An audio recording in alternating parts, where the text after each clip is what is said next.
Assalamualaikum warahmatullahi wabarakatuh. Gimana kabarnya anak-anak ibu? Insya Allah selalu sehat dan tetap semangat ya. Baiklah, pada pertemuan kali ini kita akan mempelajari tentang sistem peredaran darah dan sistem pernapasan. Sebelum kita mulai mempelajari materinya, kita awali dengan membaca basmalah bersama-sama. Bismillahirrahmanirrahim. Materi yang pertama yaitu sistem peredaran darah manusia. Nah, coba anak-anak ibu perhatikan gambar berikut. Nah, ini adalah gambar bumi. Bumi kita kelilingnya kira-kira sekitar 40.000 km. Nah, bayangkan 40.000 km. Terus perhatikan gambar berikutnya. Nah, ini gambar apa kira-kira?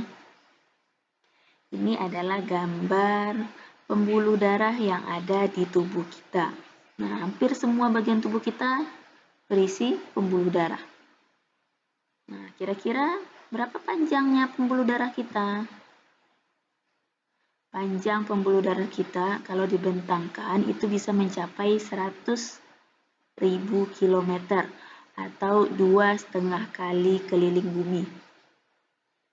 Bayangkan, pembuluh darah kita itu 2,5 kali keliling bumi. Masya Allah, begitu besarnya ciptaan Allah.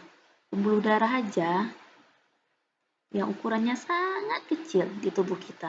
Ternyata kalau dibentangkan sangat panjang sekali. 2,5 kali keliling bumi.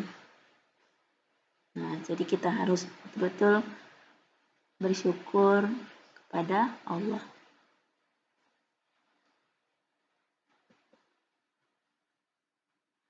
Nah, untuk sistem peredaran darah manusia itu ada 3 bagian. Yang pertama darah, yang kedua jantung, dan yang ketiga pembuluh darah. Nah, mari kita pelajari satu-satu. Yang pertama darah. Darah kita itu terbagi 2, terdiri dari plasma darah dan sel darah. Plasma darah ini bagian darah yang cair, sedangkan sel darah itu bagian yang padat. Sel darah itu terdiri dari 3 jenis. Ada namanya eritrosit atau sel darah merah. Ada leukosit, sel darah putih, dan trombosit atau keping darah. Nah, untuk plasma darah. Ciri-cirinya tersusun atas 91,5% air dan 8,5% zat-zat terlarut yang terdiri atas protein plasma seperti albumin, fibrinogen, dan globulin. Nah, kalau darah kita diputar sangat cepat, nah, itu nanti akan terpisah antara plasma darah dan sel darah. Bagian yang kuning ini adalah plasma darah. Bagian yang merah pekat itu adalah sel-sel darah. Nah, fungsi dari plasma darah itu adalah mengangkut sari-sari makanan dan mengangkut zat sisa metabolisme tubuh seperti urea dan karbon dioksida. Yang berikutnya sel darah. Sel darah kita seperti yang Ibu sebutkan sebelumnya itu terdiri dari 3 jenis.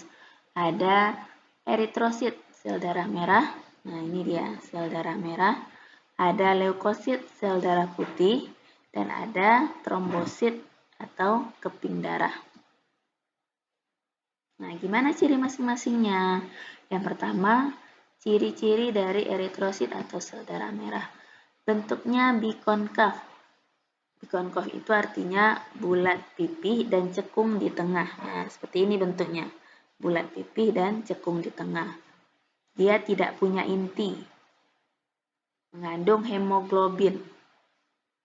Hemoglobin ini pemberi warna pada darah. Fungsi hemoglobin itu berikatan dengan oksigen. Jumlah sel darah merah kita itu 4-5 juta sel per milimeter kubik. Nah, bayangkan, 4 sampai 5 juta sel per milimeter kubik. Bayangkan berapa milimeter kubik darah yang ada di tubuh kita. Nah, umur sel darah merah atau eritrosit itu sekitar 120 hari. Fungsi dari sel darah merah itu adalah mengangkut oksigen ke seluruh tubuh. Nah, kenapa? Karena ada ini tadi, hemoglobin fungsinya berikatan dengan oksigen. Selanjutnya leukosit atau sel darah putih. Nah, ini ya, bentuknya tidak tetap atau ameboid. Nah, jadi bentuknya ada bermacam-macam. Dia punya inti sel. Nah, ini dia inti selnya. Terus jumlahnya 8.000 per milimeter kubik. Umurnya itu sekitar 12 sampai 13 hari. Selanjutnya bersifat diapedesis, artinya dapat menembus dinding pembuluh darah. Fungsi dari leukosit atau sel darah putih ini adalah membunuh kuman penyakit dan membentuk antibodi.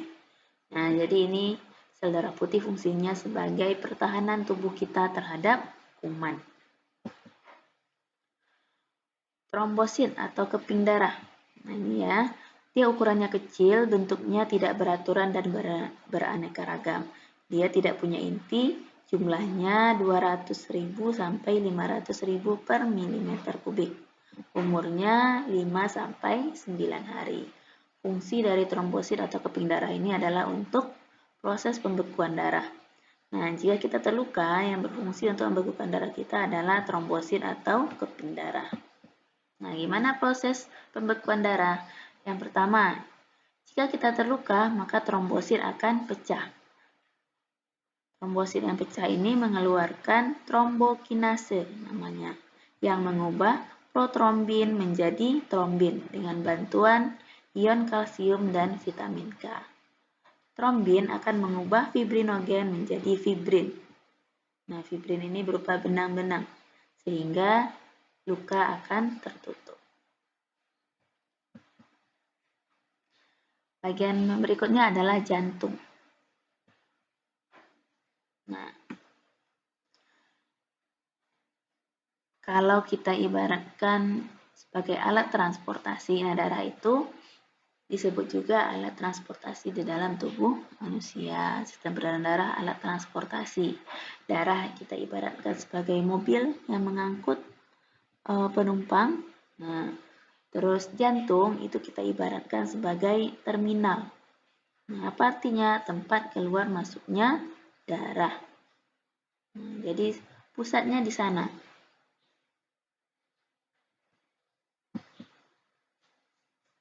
Nah, jantung berfungsi sebagai organ pemompa darah. Nah, ini bagian-bagian dari jantung. Nah, ini ada serambi kanan, bilik kanan, serambi kiri, bilik kiri. Antara serambi kanan dengan bilik kanan itu ada katup. Namanya katup tricuspidalis. Nah, karena dia punya 3 katup. Sedangkan antara serambi kiri dengan bilik kiri ada katup bicuspidalis. Dia hanya punya 2 katup. Selanjutnya ada dinding jantung, ada aorta, ada arteri, terus ada vena pulmonalis, ini ada vena cava. Nah, secara sederhana jantung itu kita bagi menjadi 4. Kalau jantung yang ada di buku itu ibaratnya jantung orang yang berdiri di hadapan kita, bukan jantung kita. Nah, jadi bagiannya itu kebalikan dari bagian tubuh kita. Misalnya, nah ini serambi kanan itu berada di bagian kiri tubuh kita, ibarat. Nah, serambi kanan fungsinya menerima darah kotor atau yang mengandung CO2 dari seluruh tubuh.